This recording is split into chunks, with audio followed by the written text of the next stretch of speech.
All right. So our kind of first derivative, right? That is the sort of the derivative of y with respect to x, our dy dx. This is going to give us our slopes, right? Our instantaneous slopes. If we have this graphed out, that's here. That's going to be our sort of derivative of the y equation over the derivative of the x equation. The dt's would sort of cancel out, and we would be good to go for the most part. So then the question is, I want a second derivative. What I'd like to do is right, based on this curve, what I'd like to also be able to do is to do stuff like a concavity, right? We have all the different sort of pieces of information you get from the first and second derivative. You can get, right, obviously the slopes from the first derivative, which then also means you can sort of do increasing and decreasing, all those like different and good behaviors. Our second derivative would give us information about concavity, right? So all that first and second derivative tests stuff, in theory, we still kind of want to be able to do that. That stuff still exists. But here's where the notation gets a little bit strange. So what I want here, the way we would sort of write this is like d2y over dx2. So this is the second derivative of y, and this is sort of with respect to x twice, right? Your instinct here is probably going to be to say, okay, so like, dy dx, right, is this thing, e to the t plus 3t squared over 2.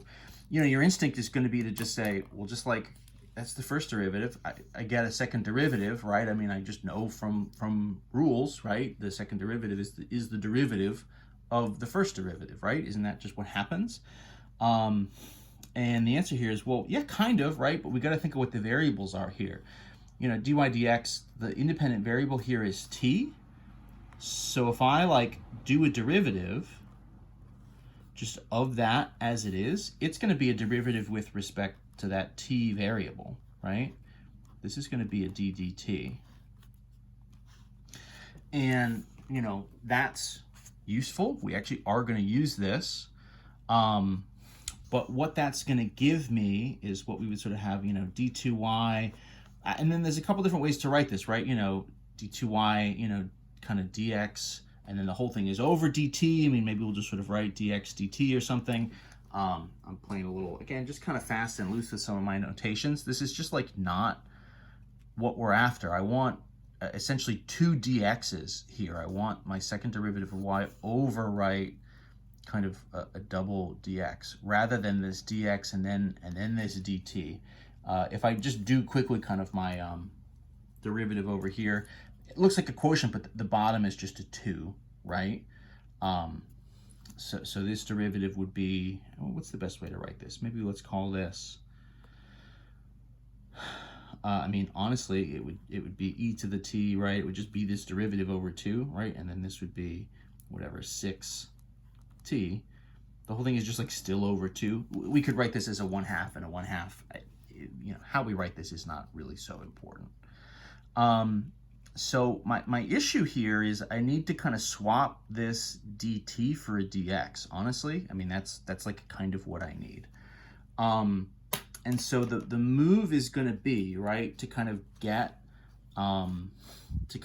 this going. So what did we say? So this is like the derivative, right, with respect to t of dy dx, right, gives us this. I want this extra dx, and so pretty much what I'm just going to do is, to get here, essentially what I just need is another dx on the bottom. And so what we're going to do is take this like result, this derivative result, and we're going to divide it by the dx dt that we had from the first stage of this problem. So dx dt. So let's think about the algebra here for a second. Maybe I can keep this all in frame just barely, not quite. So the algebra here, right, the move is going to be, so d2y over dx2.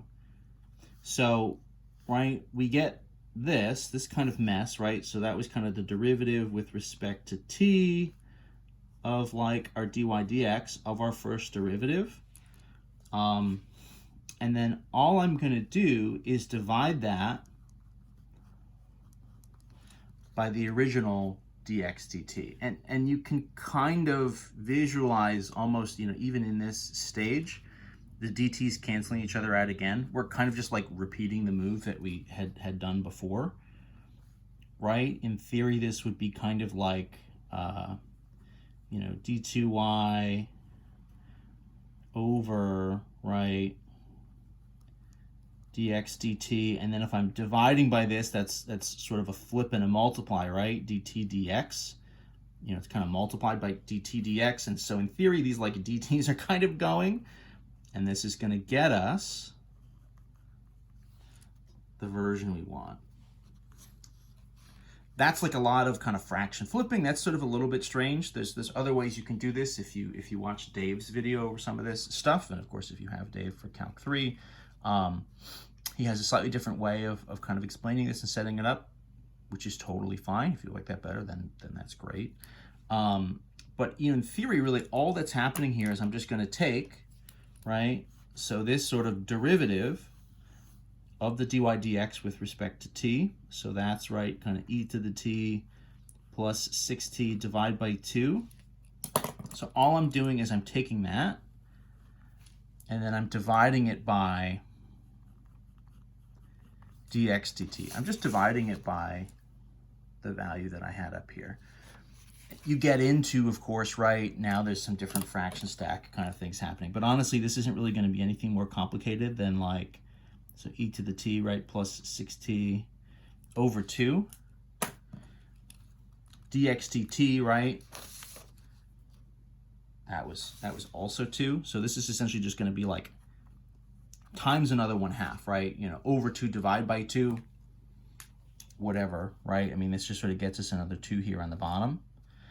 And so what our final result would be e to the t plus 6t, and then the whole thing is divide by 4 instead.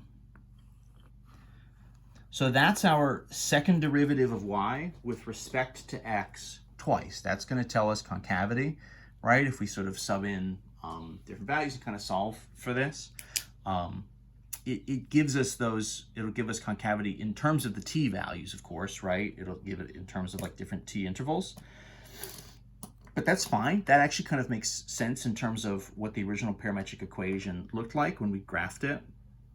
We were plotting it and putting the different time values on there. So if this is going to tell us it's, you know, concave up from, you know, time, you know, 0 to time 6, then you'd say, okay, so from that portion on the curve, right, from 0 to 6 on the curve, we're going to be concave up.